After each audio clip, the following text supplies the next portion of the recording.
Hey, so welcome to the channel, guys. So today I'm reviewing the cargo buckle. It has a 3,300 pound braking strength, which is really good for a little thing you bolt down. I've got a few of these. They're wonderful. I'm not getting paid for this to make this video.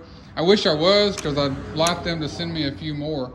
But I just did this in my garage. I just got one almost bolted down, as you can see.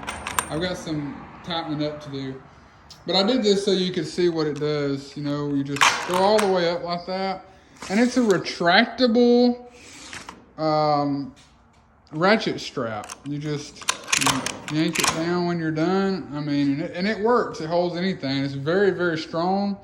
You bolt it to the, whatever you want to bolt it on your trailer. I would have bolted mine to the front, but I have this and not something flat. So I had to bolt it at an angle. And so I did the other way. I used my rigid drill and a Milwaukee drill set to put it on. I drilled my hole here.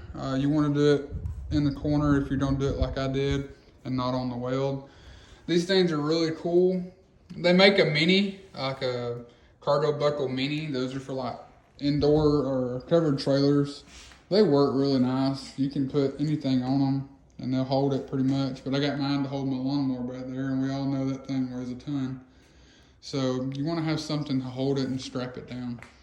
It's a really wonderful piece of equipment here. Nice little tool. And if you have any questions or comments, feel free to reach out, and hey, thanks. You know, hit the like button and the subscribe button at the bottom.